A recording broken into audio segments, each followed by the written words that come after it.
साहिब बंद की सत्ता। तो सबसे पहले परमात्मा के नाम पे जयकारा लगाएंगे, उसके बाद सत्संग शुरू करेंगे।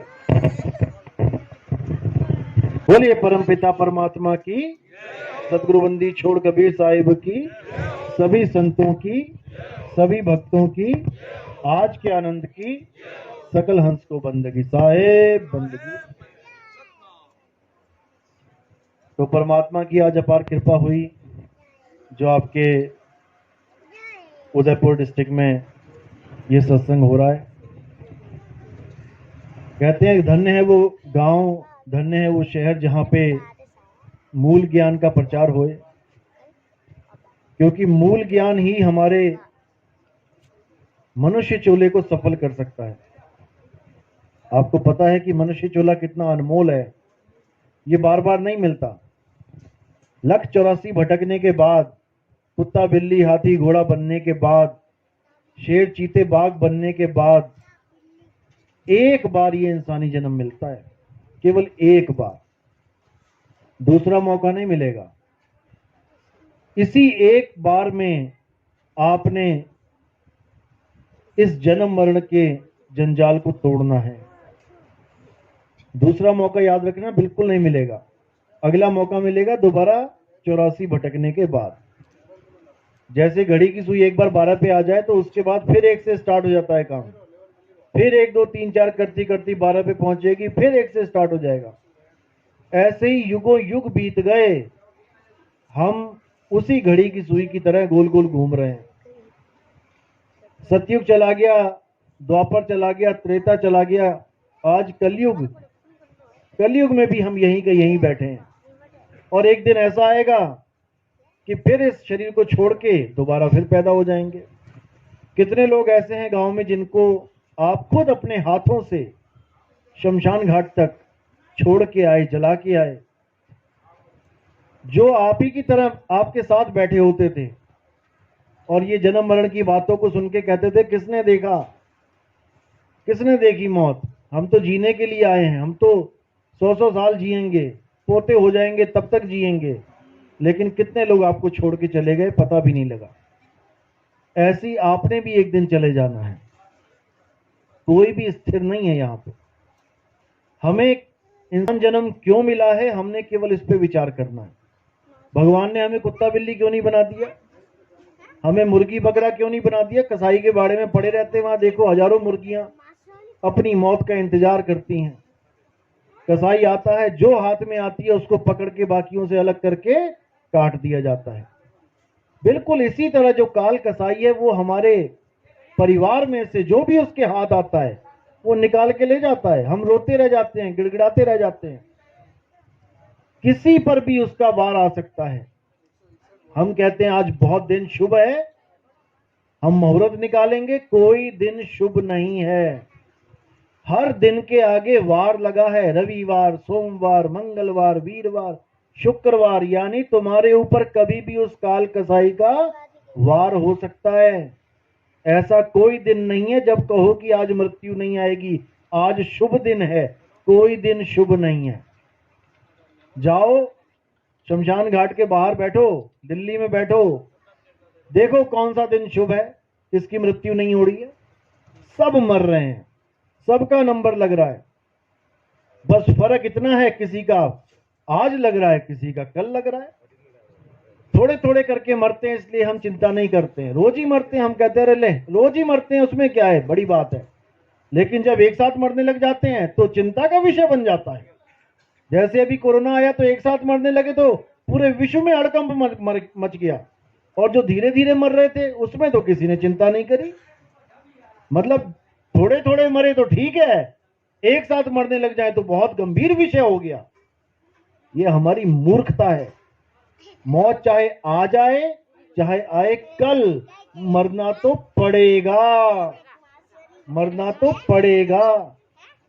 इसमें खुश होने की बात नहीं कि कोरोना चला गया, मृत्यु दर कम हो गई, भैया कल भी मरना पड़ेगा। इसलिए इससे पहले कि मृत्यु आए, मरने का इंतजाम ही कर लो। जैसे एक बार एक गांव बसा हुआ था किसी पहाड़ के किनारे, वहां पर पूरी ढलान थी। असल में वहां पे नदी होती थी बहुत पहले, लेकिन धीरे धीरे धीरे ग्लेशियर जम गए, वो जो पानी आता था वहां बर्फ बन गई, जम गया। जैसे केदारनाथ में ग्लेशियर जमा हुआ था, पूरा तालाब, पूरा सरोवर बना हुआ था, ऐसे ही वहां से पानी आना बंद हो गया, क्योंकि बर्फ ही जम गई तो पानी कैसे आएगा। लोगों ने सोचा कि बिल्कुल प्लेन जगह है, क्योंकि जहां जहां पानी आता है वो जगह प्लेन करती चली जाती है नदी, तो लोगों ने वहां पर गांव बसा लिया। किसी सयाने ने देखा कि यार ये लोग तो बड़ी गलत जगह गांव बना के बैठे हैं, तो नदी का रास्ता है, जिस दिन नदी आ गई इन सबको बहा के ले जाएगी, इससे अच्छा तो किसी पहाड़ पे इक्का दुक्का मकान बना लेते। उसने आके समझाना शुरू करा कि बेटा नदी आएगी, नदी के रास्ते में तुम आ गए हो, वो किसी को नहीं बख्शेगी। तुम एक काम करो, अगर तुम यहां से नहीं भी जाना चाहते हो, क्योंकि कोई मान नहीं रहा था जाने को, तो उसने कहा कम से कम तुम तैरना तो सीख लो। जिस दिन नदी आएगी उस दिन किसी को नहीं बख्शेगी, वो नहीं देखेगी बच्चा है, वो नहीं देखेगी बूढ़ा है, वो नहीं देखेगी जवान है। लेकिन अगर तुमने यहां से नहीं हटना है, उसके रास्ते में ही रहना है, तो कम से कम तैरना सीख लो। जब वो आएगी तो तैरना आता होगा तो कम से कम 50% चांस तो बचे हो जाएंगे तुम्हारे बचने के। तो उस बातों को सुन के जो समझदार जीव थे उन्होंने तैरना सीखना शुरू कर दिया।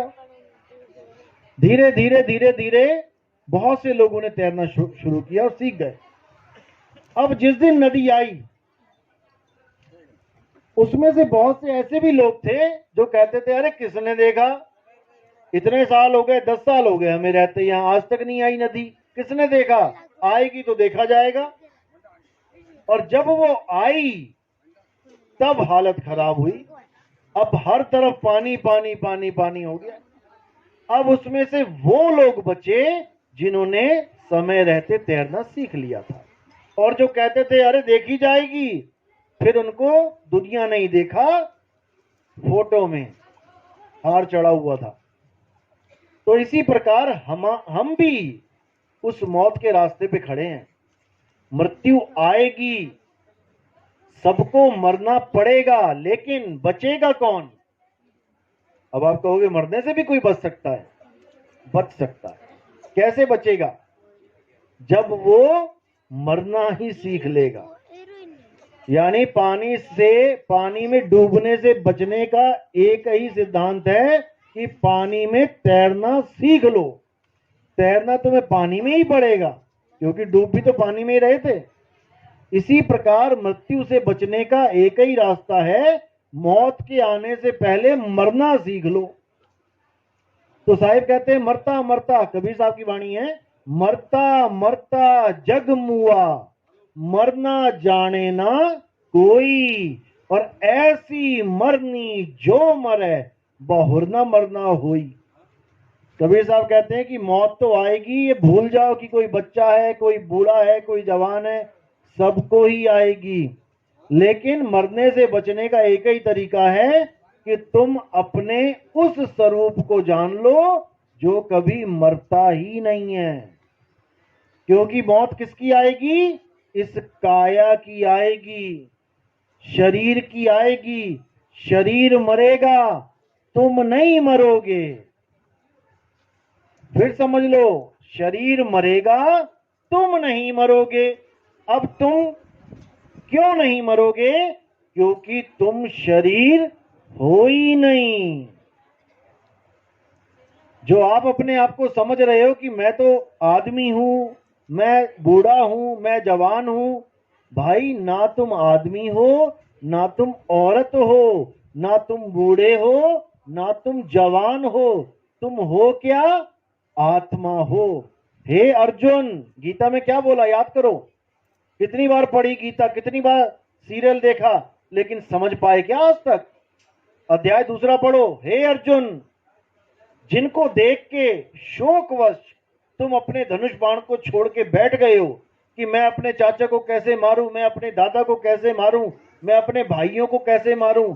हे अर्जुन, तुम चाह कर भी अपने चाचा दादा भाई को मार नहीं सकते, क्योंकि ये तुम्हारे चाचा भाई दादा ये कोई शरीर नहीं है, ये आत्मा है। ये आत्मा है, तुम केवल इनके शरीरों को मार सकते हो, आत्मा को नहीं मार सकते।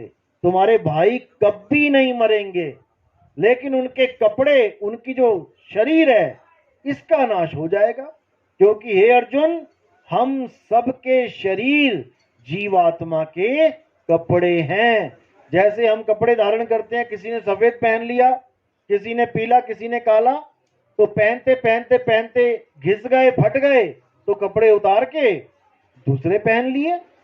ऐसे ही जो हमारे शरीर हैं, ये हमने कहां से पहने? मां के गर्भ से पहन के आए हम।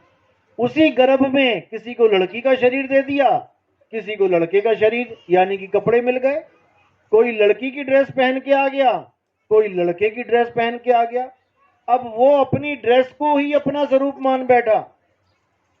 अब ये जीव अपने आप को आदमी समझ रहा है, अपने आप को औरत समझ रहा है, जबकि आदमी और औरत के कपड़े हैं। और एक दिन इन कपड़ों को यहीं छोड़ के वो फिर मां के गर्भ में चला जाएगा। कितनी दुनिया है, आप देखो नजरों से, कितने लोग, कितने जानवर, कितने हाथी, घोड़ा, बिल्ली, पक्षी, कितने हैं। कहां से आए ये सब? हम लोग कहां से आए इस दुनिया में? मां के गर्भ से आए हैं।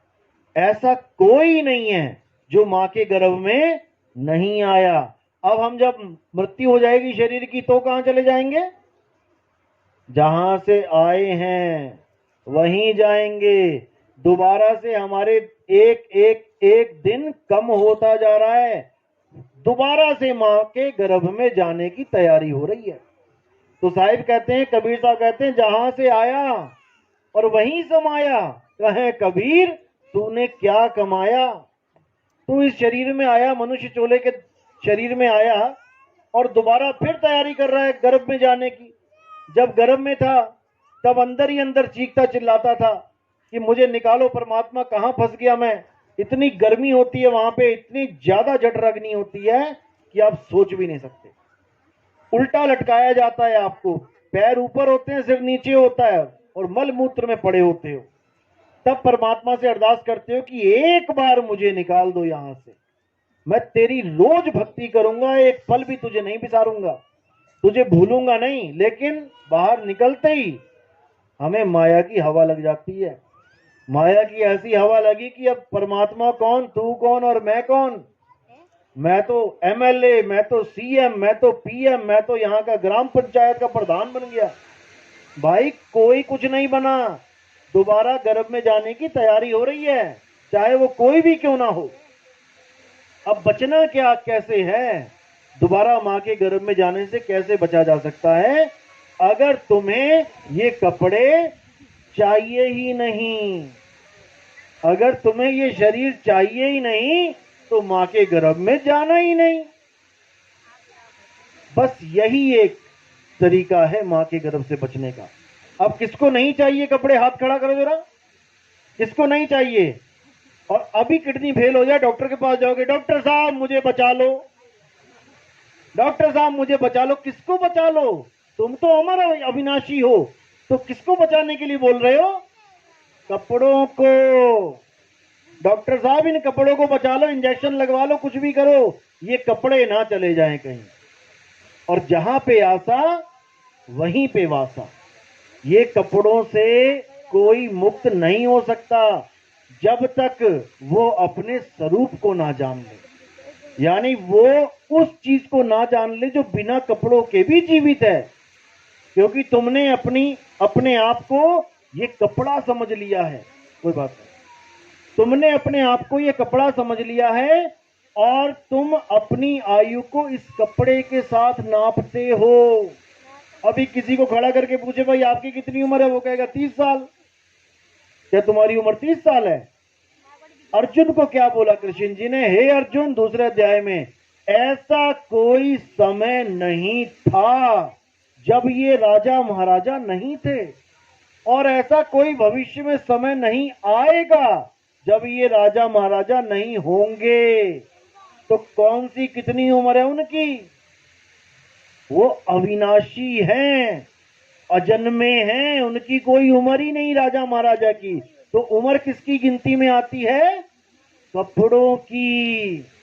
जिस दिन मां के गर्भ से आप बाहर निकले वहीं पर तारीख और समय नोट कर लिया गया, तुम्हारा जन्म हो गया।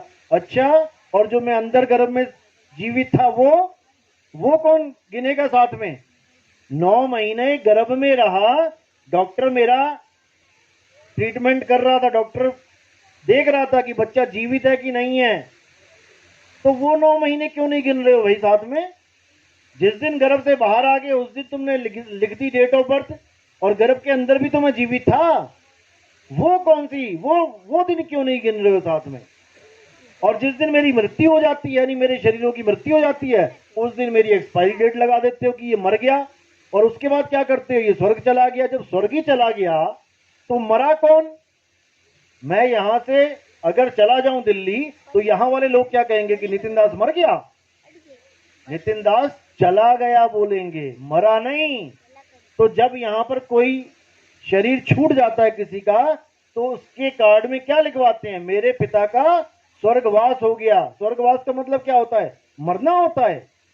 वास का मतलब होता है रहना, कि तुम्हारा वास कहाँ है। अब वो इस शरीर को छोड़ के वो स्वर्ग में रहते हैं। अगर वो स्वर्ग में रहते हैं तो फिर मरा कौन? मरा कौन? मेरे पिता की मृत्यु हो गई, मरा कौन? यहां छोड़ के वहां रहते हैं, कल को क्या पता वहां बोर हो जाए फिर यहां आ जाए, तो मरा कौन? तो कबीर साहब कहते हैं इस दुनिया में कोई मरता ही नहीं है। मरा कौन? ये तत्व अपने तत्व में मिल गए जाके। पानी में पानी मिला, मिला पौन में, पौन में तो से पूछू पंडिता, इनमें मरा कौन? कोई नहीं मरता। सबसे बड़ा भरमजाल यही है कि तुम मर जाओगे, मर जाओगे। जो अविनाशी जीव है उसके दिमाग में यह डाल दिया गया कि तुम मर जाएगा, जो कभी मर ही नहीं सकता। ईश्वर अंश, जीव अविनाशी। जैसे परमात्मा अविनाशी है वैसे आप भी अविनाशी हो, हम भी अविनाशी हैं। कोई कभी मरता ही नहीं है, बस शरीरों को छोड़ता है, शरीरों को पकड़ता है। आज इस मकान में रहता है, कल को ये मकान छोड़ के वहां चला गया, वहां छोड़ के अगले गांव में चला गया, अगले गांव छोड़ के अगला गांव चला गया, तो मरा कौन? हम केवल मकान को देखते कि मकान में कोई रहता है तो तरह तरह की आवाजें आती हैं, कभी टीवी की आवाज आ गई, कभी गानों की आवाज आ गई, कभी झगड़े की आवाज आ गई आपस में, और जब वहां से वो लोग चले गए तो मकान बन जाता है खंडर। अब उस मकान में कोई आवाज नहीं आती तो हम कहते हैं मकान मर गया। मकान मर गया कहते हैं जैसे हम इसमें एक जीव रहता है शरीर में, बोल रहा है, खा रहा है, पी रहा है, तो लग रहा है कि हाँ जीवित है, वो लग रहा है जीवित है। अब जब इसको छोड़ के चला गया वो, अब शरीर को देख के हम कह रहे हैं कि ये मर गया। शरीर तो पहले से मरा हुआ था। शरीर याद रखो पहले से मरा हुआ है। क्यों? शरीर 5 तत्वों का बना है, आकाश, हवा, पानी, अग्नि और मिट्टी, इसका पूरा कॉम्बिनेशन है। तो हवा क्या जीवित है? मिट्टी क्या जीवित है? पानी क्या जीवित है? आकाश क्या जीवित है? अग्नि क्या जीवित है? नहीं। तो इन निर्जीव 5 तत्वों को मिला के अगर एक इंसान का चोला बना दिया गया तो निर्जीव को मिलाने पे क्या वो जीवित हो जाएगा? नहीं होगा, नहीं होगा। तो जीवित करने वाला कौन है? जीव है। जब तक इसमें जीव नहीं आएगा, जब तक ये जीवित नहीं होगा। जैसे आप पंखा लेने जाते हो, किसी मार्केट में गए, वहां पर किसी मार्केट में गए पंखा लेने, वहां पर आपने पंखे की दुकान से पंखा उठाया। अब पंखा वहां 3-4 हिस्सों में टूटा पड़ा होता है, पंखे अलग पड़े होते हैं, उसके पर वो रोटेटर अलग पड़ा होता है, टांगने वाला अलग होता है और रेगुलेटर अलग होता है। अब उस वक्त वो मुर्दा की स्थिति में होता है, मुर्दा है। यानी आप एक दुकान में गए मुर्दा खरीदने के लिए, जो 4-5 हिस्सों में बटा पड़ा है, मुर्दा उठा के ले आए घर पे। अब उसको मुर्दे को जोड़ के टांग दो, अब क्या चल पड़ेगा? वो मुर्दे को टांगा ना, मुर्दा लेके आए थे, मुर्दे को जोड़ के टांग दिया, चला क्या? नहीं चला।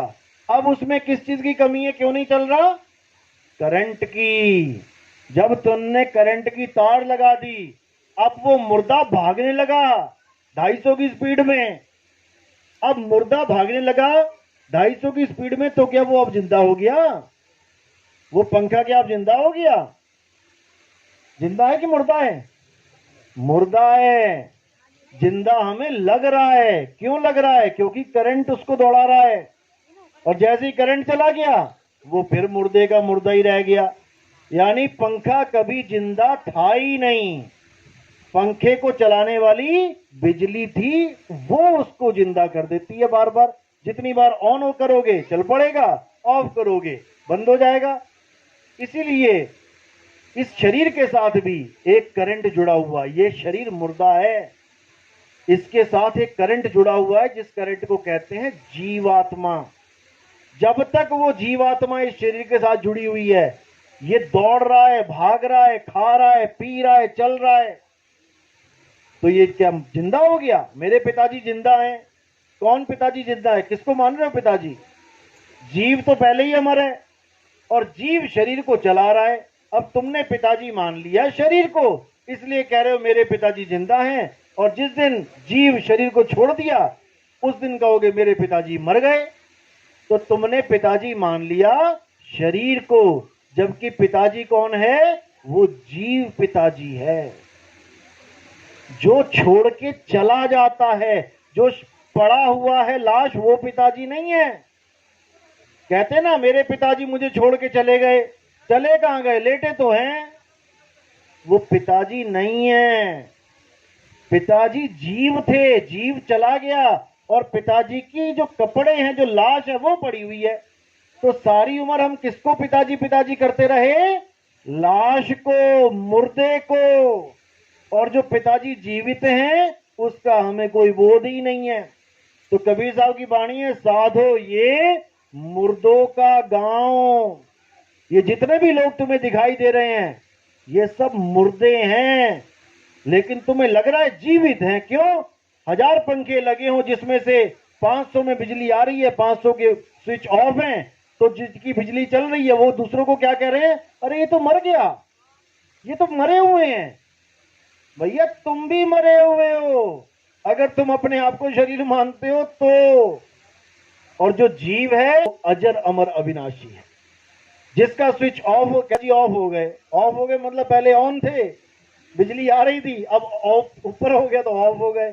अब जब ऑफ हो जाता है पंखा तो उठा के उसको फूंक आते हैं शमशान घाट में। किसको फूका? पंखे को फूका, बिजली को नहीं फूक के आए। जैसे तोता होता है पिंजड़े में, अब पिंजड़े में तोता है, तोता और पिंजड़ा दो चीजें अलग अलग हैं। क्या तोता ही पिंजड़ा है? नहीं है। क्या पिंजड़ा ही तोता है? नहीं है। अब ये पिंजड़ा क्या है? ये शरीर।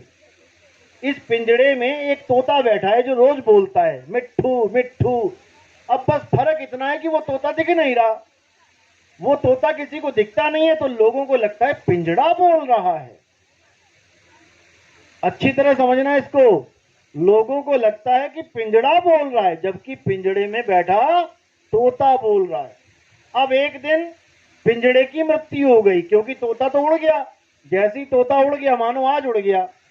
अब पिंजड़े की मृत्यु होगी, पिंजड़ा पड़ा हुआ है। अब पंडित जी आगे कहते जी अब तो पिताजी का वो करवाना पड़ेगा क्रियाक्रम, नहीं तो मुक्ति नहीं मिलेगी। अब क्रियाक्रम देखो क्या हो रहा है। तोता उड़ गया आज शाम को 4 बजे, सबको इंफॉर्मेशन चली गई कि भाई पिताजी ऑफ हो गए, सारे आ जाओ। एक दिन लग गया पहुंचने में। अगले दिन अब क्रियाक्रम जब हम करते हैं तो क्रियाक्रम हमने किसका करना था? पिताजी का, क्योंकि पिताजी को मुक्ति चाहिए, यानी कि तोते का, क्योंकि तोता जी पिताजी है, पिंजड़ा थोड़ी नहीं है। तो पिताजी तो कल ही उड़ गए थे, और आज हम किसका क्रियाक्रम कर रहे हैं? पिंजड़े का। तो मुक्ति किसको मिलेगी? तोते को कि पिंजड़े को? तो हम आज तक जो क्रियाक्रम करते आए हैं पिंजड़े का करते आए हैं। तोता तो चला गया, तोते को तो अगली जून मिल गई, और पिंजड़े को हम लाद के कह रहे हैं कि पिताजी मर गए, ये पीछे पिताजी लाद।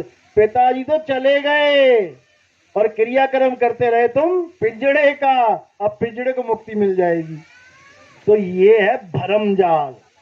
कबीर साहब कहते हैं, ना मैं क्रियाक्रम में रहता और ना एकांत निवास में, मोको कहां ढूंढे रे बंदे, मैं तो तेरे पास में।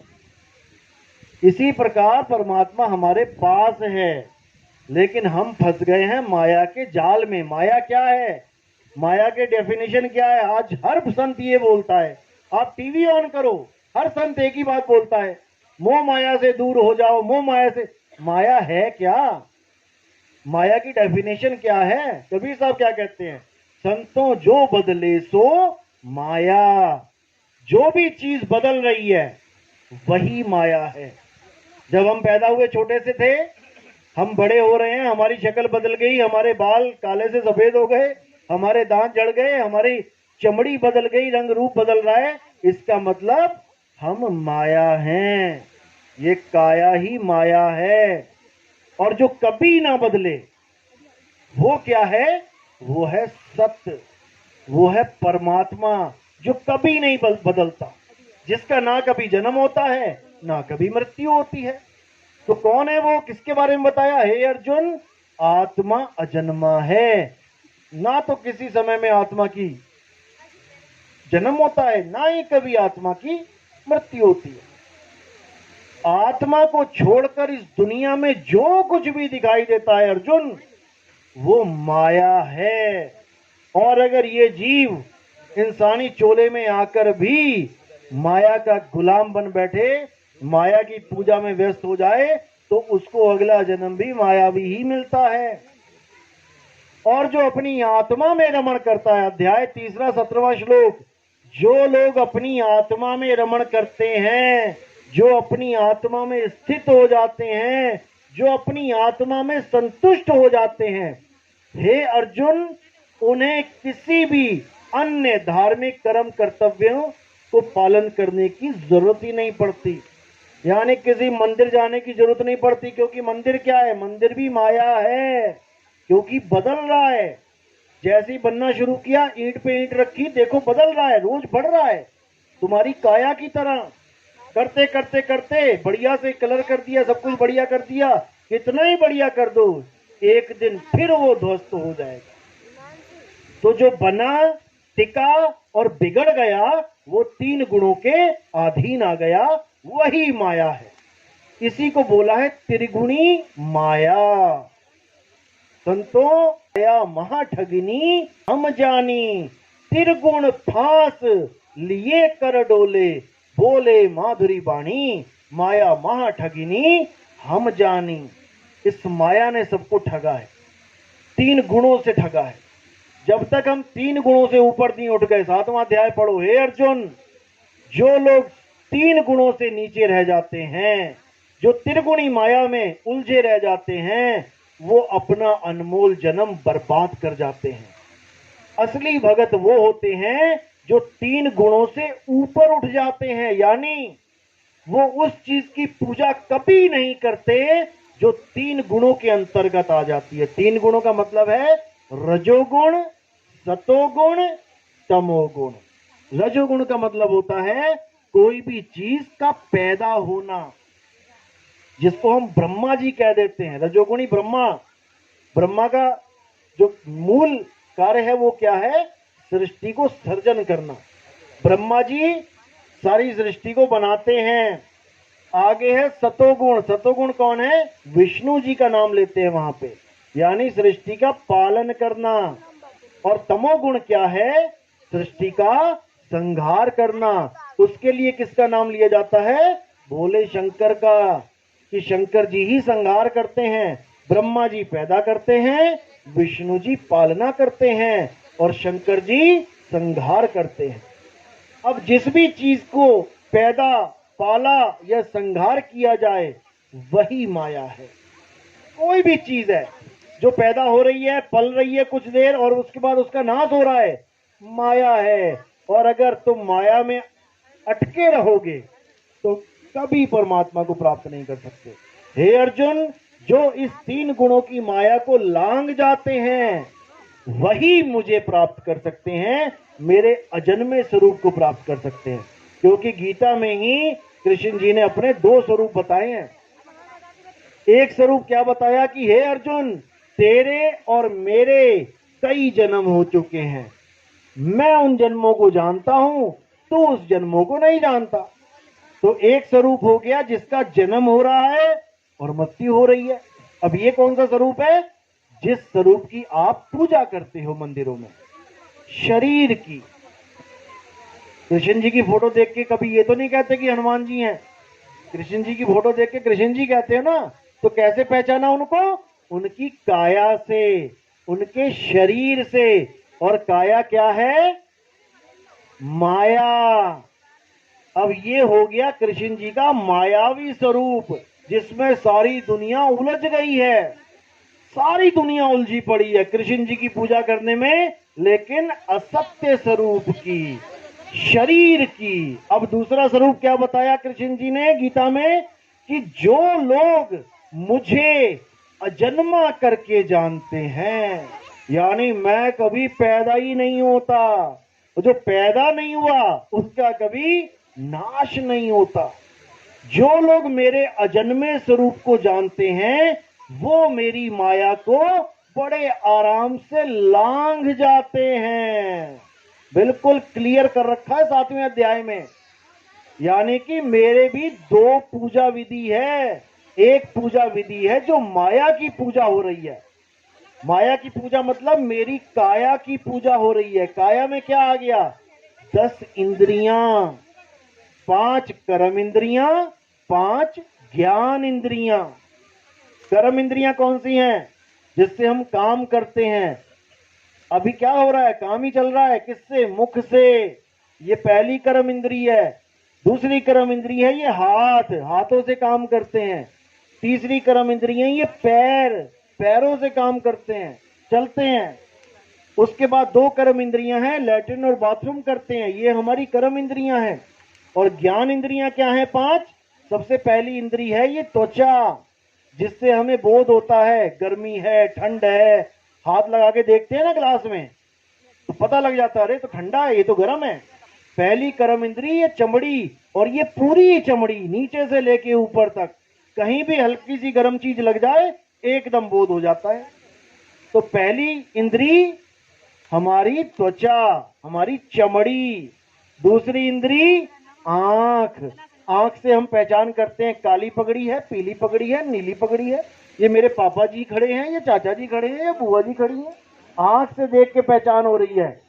तीसरी इंद्री कान, कान से पहचान होती है शेर दहाड़ा कि कुत्ता भौंका, बारिश हुई कि आग लगी, आदमी बोला या बच्चा बोला, कान से पता लगता है। नाक, नाक से पता लगता है बदबू है या खुशबू है। जीभ, जीभ से पता लगता है कड़वा खा लिया कि मीठा है, कि चटपटा है, कि करारा है, ये सब जीभ से। तो चमड़ी, आंख, कान, नाक, जीभ, ये हो गई 5 ज्ञानेंद्रियां। उसके बाद मुख, हाथ, पैर, लिंग, गुदा, ये हो गई 5 कर्म इंद्रियां। अब इन्हीं इंद्रियों को अगर हम अलग अलग कर दें, आंख अलग लगा दें, यहां टांग दें, नाक अलग टांग दें, चमड़ी पूरी एक अलग टांग दें, हाथ पैर अलग कर दें, तो इसको कौन भगवान बोलेगा? आंख को, कान को, नाक को कोई बोलेगा क्या? नहीं बोलेगा। अब इसी का एक बंडल बना दें। जब हम फोटो बनाते हैं किसी की तो क्या बनाते हैं? चमड़ी बना दी, कान लगा दिया सही जगह पे, नाक लगा दी सही जगह पे, आंखें लगा दी, हाथ पैर लगा दिए। अब वो कौन बन गया? अब पूजनीय बन गया, भगवान बन गया। अलग अलग कर दो तो भगवान नहीं है, और इकट्ठा कर दो तो वो भगवान बन गया। यही माया है, यही माया है। इस माया को जब तक तुम नहीं समझोगे, जब तक तुम इस माया से पार नहीं जा सकते। कितना ही जोर लगा लो, कितने ही संतों के पास चले जाओ कि हमें माया जाल से निकाल देगा संत, अरे यही माया जाल है। ना तुम आंख हो, ना तुम कान हो, ना तुम नाक हो, ना तुम चमड़ा हो, ना तुम हाथ हो, ना तुम पैर हो, ये तो तुम्हारे हैं। मेरी आंख, मेरा कान, मेरी नाक, तो मैं कौन हूं? ये तो मेरे हैं। मेरा घर, मेरा मकान, मेरी दुकान, मेरा सोफा, मेरी बाइक, तो मैं कौन हूं? जब तक मैंने खुद को नहीं जाना कि मैं क्या हूं, जब तक मेरी मेरी मेरी को ही मैं समझता रहूंगा। मेरी आंख, मेरा कान, मेरा नाक, इसको मैं समझता रहूंगा। मैं क्या हूं? अपनी फोटो क्या दिखाते हो? एक तोते को बोला कि अपनी फोटो खिंचवा के लेके आ, और तोता अगर अपने पिंजड़े की फोटो खिंचवा के लेके आ जाए तो हम हंसेंगे, अरे भैया तेरी बोला, तेरे पिंजड़े की थोड़ी नहीं बोला। लेकिन जब मैं आपको कहता हूं अपनी फोटो खिंचवा के लेके आओ, तो किसकी खिंचवा के लाते हो? पिंजड़े की। जब को राशन कार्ड में फोटो लगाते हो ना, अपनी और अपने बच्चों की फोटो खिंचवा के लाओ, तो तुम अपने पिंजड़े की और अपने बच्चों पिंजड़ों की फोटो खिंचवा के लेके आते हो। ये तुम्हारे पिंजड़े हैं। जब ये तुम्हारे पिंजड़े हैं, ये तुम नहीं हो, तो भगवान कृष्ण वो पिंजड़ा कैसे हो सकते हैं भाई? समझो, ध्यान से, गौर से। जिसकी तुम पूजा कर रहे हो दिन रात, वो कृष्ण जी नहीं है, वो कृष्ण जी का पिंजड़ा है। पिंजड़े की पूजा कर रहे हो दिन रात। कृष्ण जी का तो आता पता नहीं है तुम्हें, कृष्ण जी होता क्या है। जैसे तुम्हें खुद का आता पता नहीं है। तोता अपने आप को जानता ही नहीं है मैं तोता हूं, वो अपने आप को पिंजड़ा मान के बैठ गया है। अब वो तोता क्या है? आत्मदेव है। और पिंजड़ा क्या है? माया है। रोज बदल जाता है। आज बाल लाल हैं, कल को काले कर लो, बदल गया। लेकिन तोता नहीं बदलता। उसी को आत्मा बोला गया है। कबीर साहब कहते हैं, अरे आत्म ज्ञान बिना नर भटके, कभी काबा कभी काशी, जल में मीन प्यासी, मुझे देख दे आवे हंसी। कि मुझे हंसी आती है। काशी में क्या देखने जा रहा है? कृष्ण जी का पिंजड़ा। वो केदारनाथ में क्या देखने जा रहा है? शंकर जी का पिंजड़ा। अरे भाई, शंकर जी, कृष्ण जी आत्मा है, पिंजड़े नहीं है। और तुम भी एक आत्मा हो, पिंजड़ा नहीं हो। जब तक तुमने अपना बोध नहीं कर लिया, जब तक तुम पिंजड़ा ही मानते रहोगे। कबीर साहब कहते हैं, अरे 10 द्वारे का पिंजड़ा, तामे बोले कौन, रहीबे को अचरज है, उड़ा सो अचरज कौन। जो तुम्हारा तोता होता है पिंजड़े में, तुम हल्का सा गेट खोल देना रात को, फुर करके उड़ जाएगा। उसके बाद तुम सारी उम्र गेट खोल के रखना, वापिस आएगा क्या? कभी नहीं आएगा। लेकिन इस काया में जो तोता है, ये 9 दरवाजे खुले पड़े हैं, फिर भी नहीं उड़ता। इस पिंजड़े में 10 दरवाजे हैं, जिसमें से एक दरवाजा तो कर दिया है बंद, गुप्त है, और 9 दरवाजे दिए खुले। हे अर्जुन, इन 9 द्वारों के पिंजड़े में जीव रहता है। कौन से 9 द्वार? 1 2 2 आंखें, 1 2 2 कान, 2 और 2 4, 1 2 नाक के 2 छेद, 6 मुंह, 7वां दरवाजा लिंग और गुदा, लैट्रिन बाथरूम, ये 2 दरवाजे अलग, 9 दरवाजे हो गए। इन 9 दरवाजों में से ही जीव यानी तोता अंत में उड़ जाता है। मरते हुए किसी के देखोगे लैट्रिन निकल गई बेचारे की, किसी की पेशाब निकल जाती है, किसी की जीभ बाहर आ जाती है इतनी लंबी, किसी की आंखें बाहर आ जाती हैं, किसी के नाक में से, कान में से खून निकल जाता है। इन 9 दरवाजों में से ही सबको एक दिन पिंजड़ा खाली करके जाना पड़ेगा। जो 9 दरवाजों से निकल गया वो कहां गया? वो 1,84 में चला गया। अब एक 10वां दरवाजा है। अगर कोई 10वें दरवाजे से भी निकल जाता है, तब भी उसकी मुक्ति नहीं होती। वो कहां जाता है? वो स्वर्ग महास्वर्ग में जाता है। 10वें द्वार से जीव जब जाए, स्वर्ग लोक में वासा पाए। थोड़े दिन भोगेगा वहां पे स्वर्ग, उसके बाद क्या? जब अपनी कमाई खत्म हो गई स्वर्ग वाली, चल नीचे, फिर से यहीं आ जाएगा। इसलिए कबीर साहब कहते हैं कि 10 द्वारे गंधम गंदा, और सार शब्द चीने नहीं अंधा। 10 द्वारों से निकल जाओगे तब भी मुक्ति नहीं होगी। मुक्ति कहां होगी? कि समाना कहां है। हम भक्ति के नाम पे क्या कर रहे हैं? जाप, अजप्पा और अनहद। या तो हम भगवानों के नाम जप रहे हैं, हरे राम हरे कृष्ण हरे कृष्ण, या ईसाई हैं तो वाहेगुरु अल्लाह क्या नाम है हालेलुया हालेलुया, और सिख हैं तो वाहेगुरु वाहेगुरु वाहेगुरु, मुसलमान हैं तो अल्लाहू अल्लाहू अल्लाह। क्या है ये सब अक्षर हैं, 52 अक्षर हैं। कब पैदा हुए, कब आए इस दुनिया में? जब इंसान ने लिखना बोलना पढ़ना सीखा, जब आदमी आदि मानव था, जब नंगा आया था, कुछ खाता पीता, रसोइयां नहीं थी, जंगल में खाता पीता था, फल फूल जड़ें कंदमूल। तब कौन सी भाषा थी, तब कौन से भगवान राम का नाम था, तब कौन सा वाहेगुरु का नाम था? कोई अक्षर उसके पास नहीं था, जानवरों की तरह रहता था।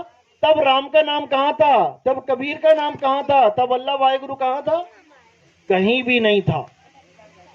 अल्लाह वाहेगुरु तो था, लेकिन उसका कोई नाम नहीं था। ये धीरे धीरे धीरे धीरे नाम बना लिए। हिंदुस्तान में हिंदी के नाम बन गए, अरब में अरबी के नाम बना लिए, अंग्रेजों ने अंग्रेजी के बना लिए, जापान ने जापानियों को बना लिए, सारी खिचड़ी बना दी अलग अलग नामों की। अब अपने अपने भगवानों को अपनी अपनी भाषा के नाम से याद कर रहे हैं। यही जाप, कबीर साहब कहते हैं कि यही जाप सबसे बड़ा बंधन बन चुका है मुक्ति के लिए। यही सबसे बड़ा बंधन है। प्यास लगती है तो कौन सा नाम जपते हो भाई, कौन सा नाम जपते हो? कहां जाते हो? सीधे पानी के पास। और पानी ना पता हो तो लोगों से पूछते हो भैया कहीं नल लगा है, भैया कहीं पानी मिलेगा? क्यों? क्योंकि तुम्हें वहां पर इतना पता होता है कि पानी की प्यास किसी मंत्र से नहीं बुझेगी, पानी पीने से बुझेगी। लेकिन जब भगवान की बारी आती है कि भगवान को याद करना है, भगवान को पाना है, तो मंत्र आ जाता है बीच में से, राम राम राम राम राम राम, अल्लाहू अल्लाहू अल्लाहू। अब ये तो आया आया, अब इसमें बड़ा छोटा भी आ जाता है। तेरा अल्लाहू छोटा है, मेरा राम बड़ा है। तेरा वाहेगुरु छोटा है, जीसस बड़ा है। अब बड़ा छोटा क्या कर रखा है? नमो को। सारे नाम दुनिया में से हटा दो। मान के चलो आज वही जमाना आ जाए जब इंसान नंगा ही आया था, जड़े खाता था खोद खोद के, जानवरों का शिकार करता था, आग की भी खोज नहीं कर पाया था। तब बताओ कि अगर भगवान को याद करना होता तो कैसे याद करते, कौन सा नाम लेके याद करते? आज तो पढ़ लिए लिख लिए तो आज सारे नाम तुम्हें रटे हुए हैं। उस वक्त कोई नाम ही नहीं था, तब क्या करते? आज तो पानी का नाम तुम्हें पता लग गया, उस वक्त पानी का नाम भी नहीं पता था, लेकिन फिर भी प्यास बुझाते थे। किससे? पानी से। आज भी इंसान को छोड़कर जितने जानवर हैं, क्या उनकी प्यास नहीं बुझती? लेकिन वो तो जानते नहीं कि पानी का नाम पानी रखा है तुम लोगों ने। चिड़िया को प्यास लगती है तो ये देखती है कि पानी कहां है, सीधे वहीं जाती है, वो नाम नहीं जपती। लेकिन इंसान परमात्मा की खोज ना करके परमात्मा के नाम में फंस गया है, केवल नाम में फंस गया। तुम किसको मानते हो? मैं अल्लाह को मानता हूं। अरे रे रे रे, ये तो बेकार बंदा है। अब उसने केवल अक्षर बोला है अल्लाह। अब चाहे वो अल्लाह उसका राम ही क्यों ना हो, लेकिन वो अल्लाह के नाम से परहेज करके बैठ गया। जैसे पानी का नाम है जल, वाटर, नीर, तोय। अब अगर वहां चले जाओगे बंगाल में तो वहां पे जल को बोलते हैं जौल। अब तुमने वहां पूछा भैया पानी है क्या? अरे नहीं पानी नहीं, यहाँ तो जौल मिलता है, पानी नहीं है यहाँ पे। तुम कर्नाटक में चले जाओ, वहां नीर बोलते हैं, नीर। तुम पानी पानी कह के थक जाओगे, वो कहेंगे भैया नीर मिलता है यहाँ पे। अब तुम्हें पानी के नाम से एलर्जी है, लेकिन नीर भी उसी का नाम है। दिक्कत ये है, अल्लाह बोलो, वाहेगुरु बोलो, गॉड बोलो, कुछ भी बोलो, वो ताकत एक है जो तुम्हें चला रही है। ये करंट एक है, ये सारी दुनिया के पंखों को चला रहा है, क्योंकि ये एक है। इसी प्रकार हमने उस एक को जानना है जो हम सबको चला रहा है। वो कौन है? घट घट मेरा साइया, सुनी सेज न कोय, और बलिहारी व घट की जिस घट प्रगट होए। वो कनेक्शन सबके साथ जुड़ा हुआ है, तभी तो ये सारे पंखे चल रहे हैं। ये सारे पंखे चल रहे हैं, जिस जिसका कनेक्शन ऑफ होता जाएगा उसका पंखा गिरता जाएगा। बस उस कनेक्शन को जानना है। हम अपने आप को पंखा मान रहे हैं बार बार, इसलिए दोबारा दूसरे पंखे की डिमांड कर देते हैं। अब हमने अपने आप को करंट जान लेना है, और जब हम करंट ही हो गए, अब हमें किसी पंखे की जरूरत नहीं है। पंखे को करंट की जरूरत है कि करंट को पंखे की जरूरत है? पंखे को करंट की जरूरत है। करंट तो अपने आप में पूर्ण है, उससे तुम पंखा चला लो, उससे तुम गीजर चला लो, उससे तुम हीटर चला लो। करंट अपने आप में पूर्ण है, उसे किसी की जरूरत नहीं है। इसी प्रकार आत्मा अपने आप में पूर्ण है, लेकिन जब जीवात्मा बनी बैठी है तब इसे शरीर चाहिए। कभी कुत्ते का शरीर पकड़ लेती है, कुत्ता बन के घूम रही गलियों में। कभी बिल्ली का पकड़ लेती है, बिल्ली बन के घूम रही गलियों में। कभी इंसानी चोला पकड़ लेती है तो लड़का लड़की आदमी औरत बन के घूम रही है। लेकिन इसका अपना स्वरूप करंट है।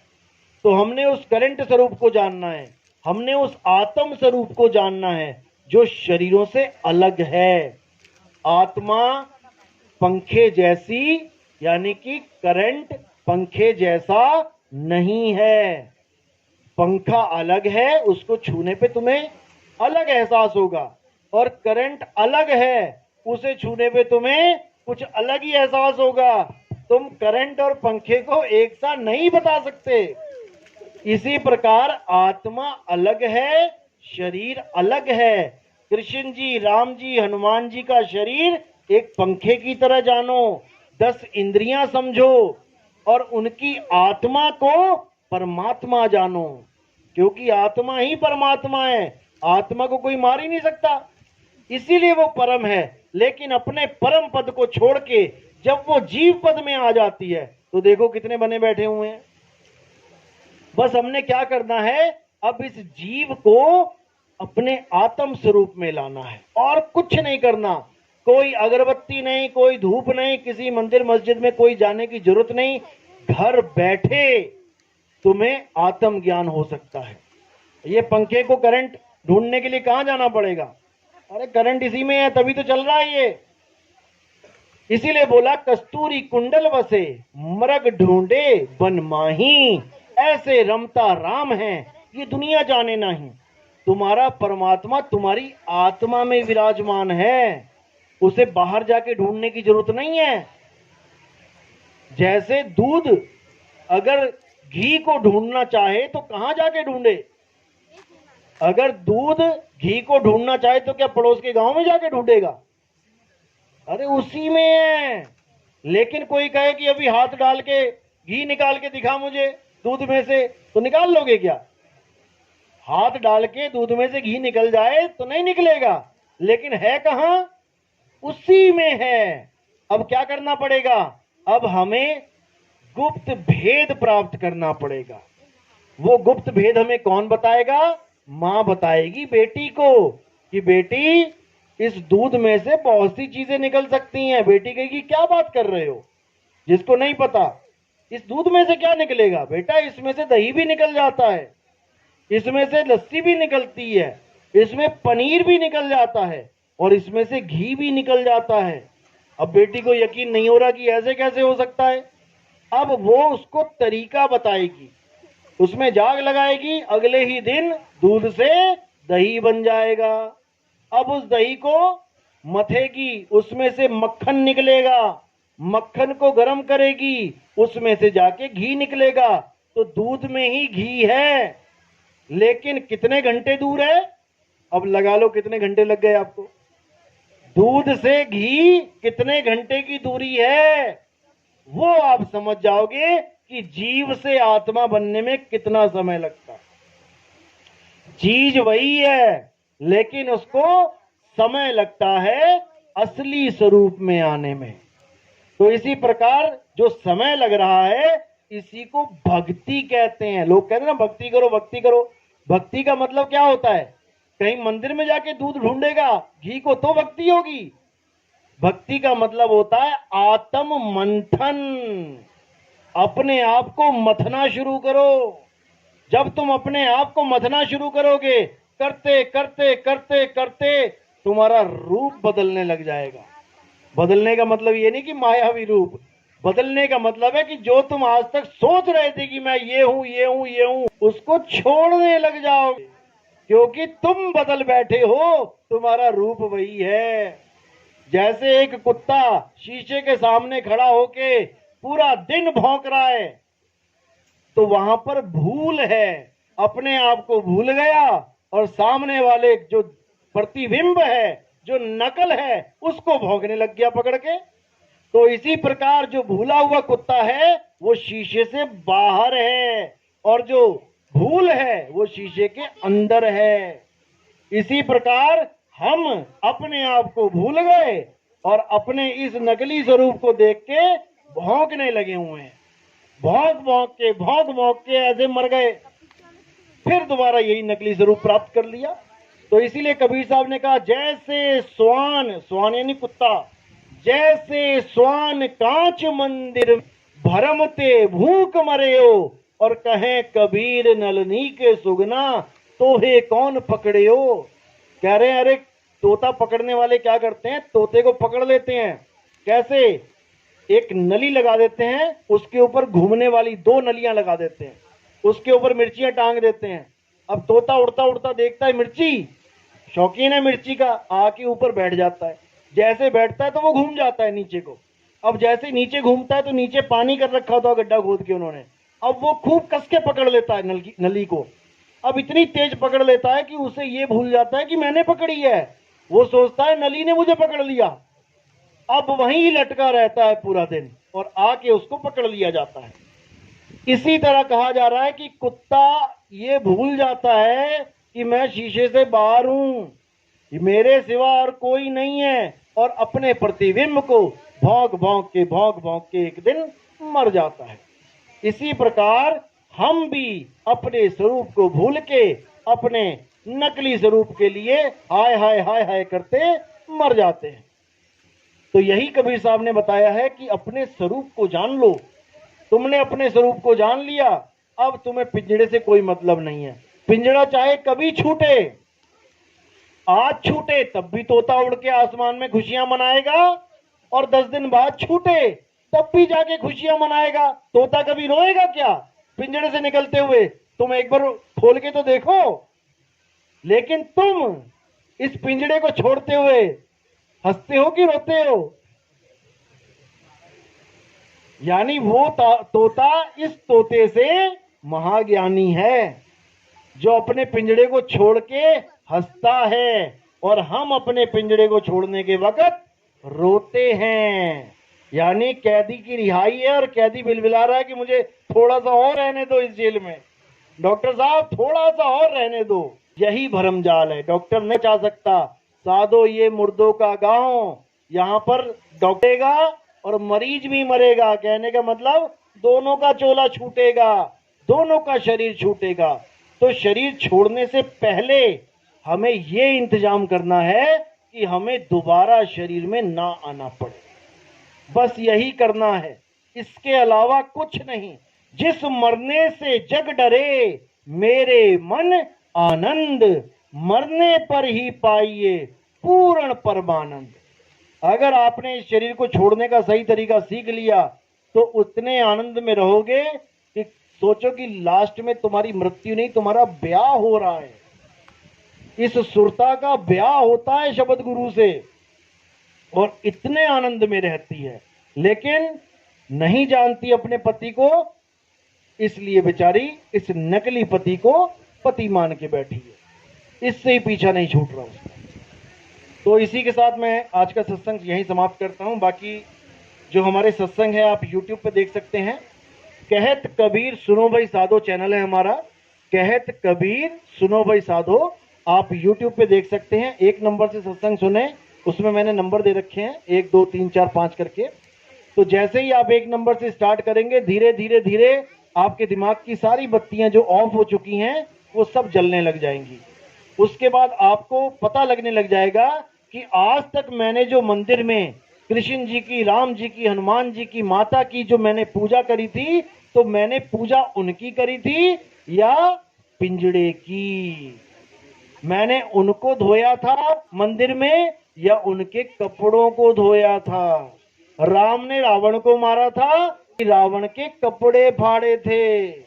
बस इतना समझना है, राम ने कभी रावण को ना मारा था, ना ही राम कभी रावण को मार सकते हैं, क्योंकि रावण कोई शरीर नहीं है, रावण आत्मा है, राम आत्मा है, राम शरीर नहीं है। पूजा किसकी बोली है गीता में? जिसको शस्त्र काट नहीं सकता, अग्नि जला नहीं सकती, वायु सुखा नहीं सकती, जल भिगो नहीं सकता। हे अर्जुन, नैनम छिंदंती शस्त्राणि नैनम दहती पावका न चैनम क्लुंतापे न शोषती मारुता।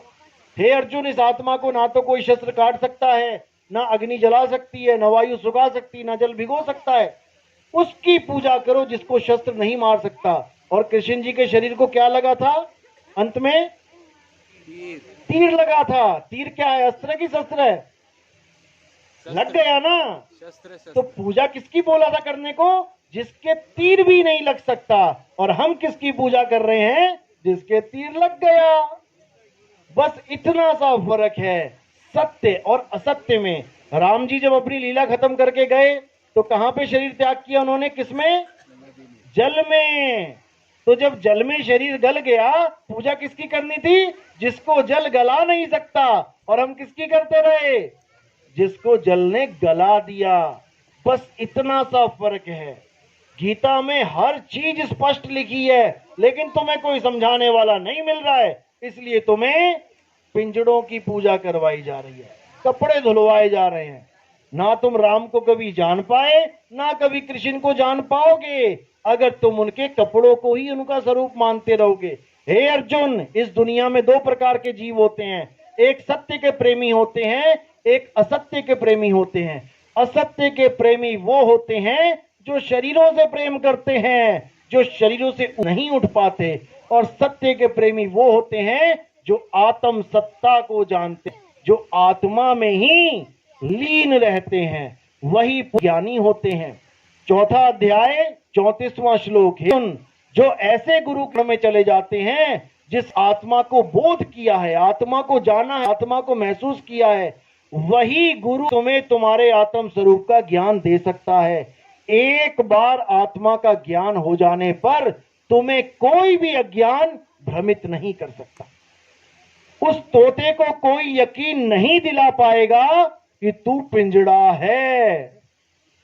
तोता पिंजड़े से अलग अपने आप को खूब अच्छी तरह जानता है। तुम एक बार पिंजड़े का गेट खोल के तो देखो, वो सीधे आसमान में दिखाई देगा तुम्हें, क्योंकि उसका मोह पिंजड़े से होता ही नहीं है। हे अर्जुन, जिसे एक बार अपने स्वरूप का ज्ञान हो जाए, वो इस पिंजड़े से मोह रखता ही नहीं है। उसको पता है कि मैं अजन्मा हूं, मैं शाश्वत हूं, मैं नित्य हूं।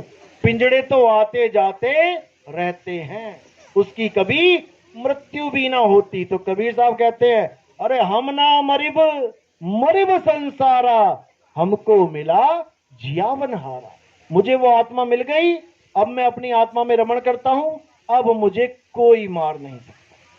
तो इसी के साथ वाणी पे विराम देता हूं और उम्मीद करता हूं कि आप लोग को मेरी बात समझ में आई होगी। जिस जिसके समझ में आई है वो एक बार हाथ खड़ा कर दें।